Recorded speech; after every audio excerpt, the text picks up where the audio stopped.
This is now the third video in this series where I use the M2 MacBook Air in a more relevant use case. If I am, I'm pretty sure you are as well, fed up with all these videos trying to break the M2 MacBook Air in some benchmark tests and doing some crazy stuff with it. Some of these videos are quite useful in the right context, but the majority of them are completely missing the point on this beautiful M2 MacBook Air, in my opinion anyway. So today, we're gonna do some graphic designing. I'm Alex and I do down-to-earth tech videos. And don't worry, I'm gonna spare you of some of the details of my day. You don't wanna see me putting my socks on and eating breakfast, right? The focus today is gonna be how a graphic designer can use the M2 MacBook Air in their day-to-day work. Before I started my actual work day, I checked my emails and my calendar, and I did some journaling too because I'm trying to be a better human being. Come on, who does that? Of course I fucking didn't. Then I did hop on the M2 MacBook Air, responded to a few client emails as well. And after that, I took the dog for a spin, did a bit of this, and a bit of that. It's school holidays as well, so I'm looking after my son and alternating that with my wife. And today was my day, so I got him ready because we've got a big day ahead of us. He's gonna be helping me and not gaming. All right? Sure. Sure thing. Yes, daddy. Yeah. And right here is where I realized the first of many benefits of the M2 MacBook Air, right, is portability. This really means I can work from anywhere. This could be a small cafe like this one, with a very wobbly table, by the way. I know you might be thinking that I could use a tablet for this, but in reality, there are some workflows that I do need a MacBook for.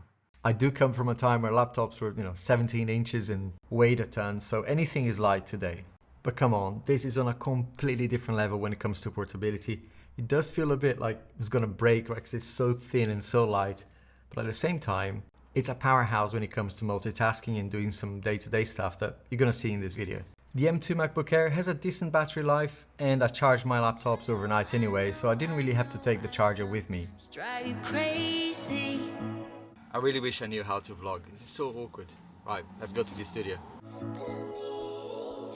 Yeah, I know, I sometimes drive you crazy. And I think that's why you've been building up this wall now. Unless I'm video editing, this is a great machine for me, right? Most evenings where I'm just doing graphic design work, I can just take this instead of my MacBook Pro. I can, if I want to, like I just did this morning, stop at a cafe, have a bit of a coffee, catch up with my emails over there. And it's just, it doesn't have any hassle. I don't have to carry a big bag with me. I do now because I'm taking the camera, but most days it would just be this, in this nice little sleeve here. Very easy to access. All that being said, we got some work to do.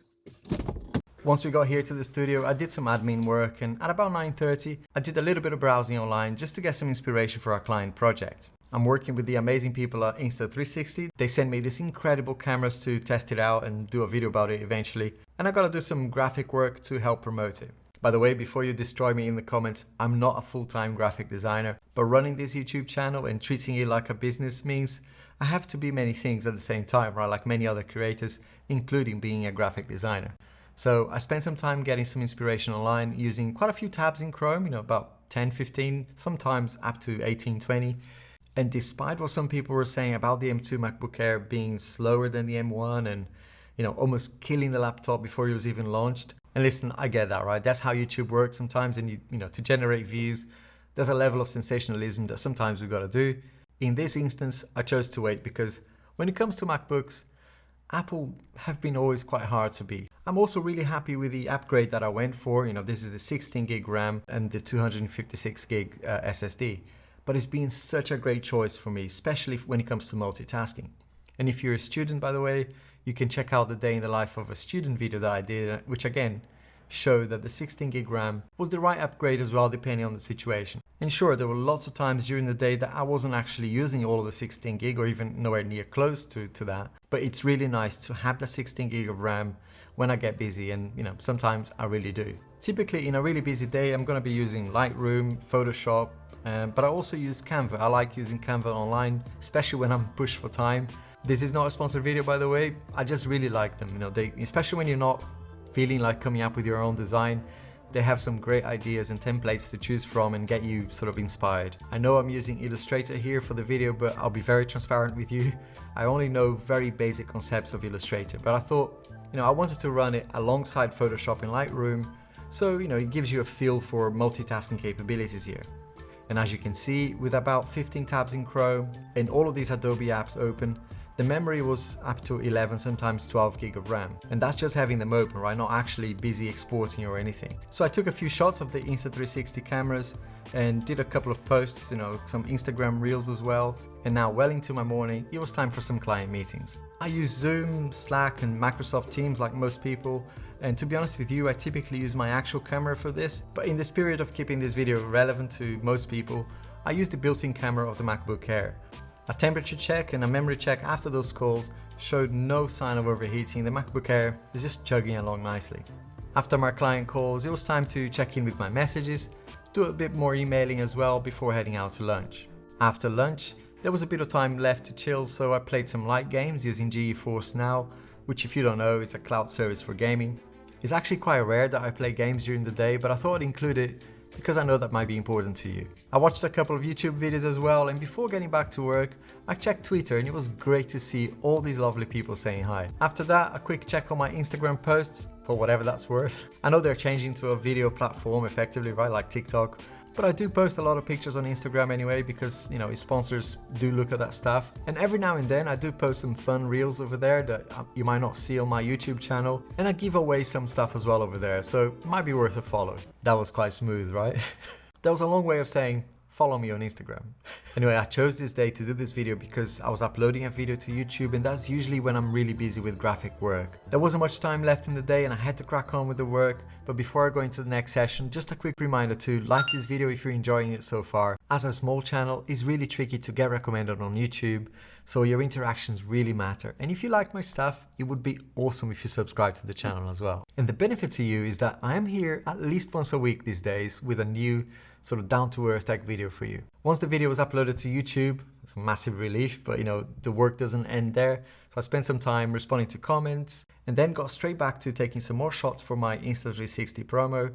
So after tweaking my photos, I uploaded all the ones that I liked to Instagram. I used this website called Later, which allows me to publish them, you guessed it, later. I had one more client meeting left for the day, which again I did on Zoom. And for the final part of the day, I started to work on a new idea for my next video. And for that, I use a service called Miro.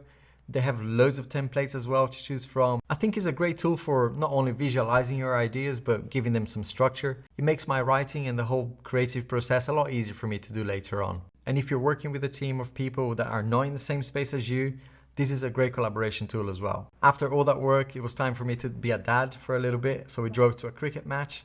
I try to get involved in my son's sports, but usually what happens is I end up being a victim of his abilities. It's okay though, no dads were injured in the making of this video.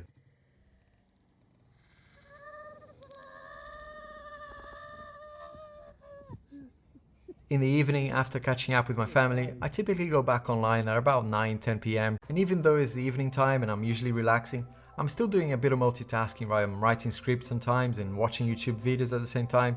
And the MacBook Air, just chugged along nicely like it did all day. So should you get the M2 MacBook Air in this configuration? Well, the 16 gig RAM spec has been a great choice for my creative workflow. Will this replace my M1 Max MacBook Pro for video editing and things like that? No, but it has been able to cope with a lot more than I expected. Sure, the battery didn't fare that well in such a busy day with only about 15% by the time I got to 10 p.m. But I was at home anyway at that time, and connecting to the charger at that point made a lot more sense than carrying it all day long. But if you're planning on using the M2 MacBook Air to do multitasking and creative work, then I'd say the 8 gig might struggle a little bit. Now, if you're doing this creative work and you're not multitasking, or maybe you're multitasking but not to the levels that I was showing in this video, then the 8 gig will be fine. Despite what you might hear on YouTube, Apple did a great job here. Of course, within reason, right? You don't want to be chucking 8K footage here to do a video edit, or I don't know, doing hundreds of raw photos in Lightroom.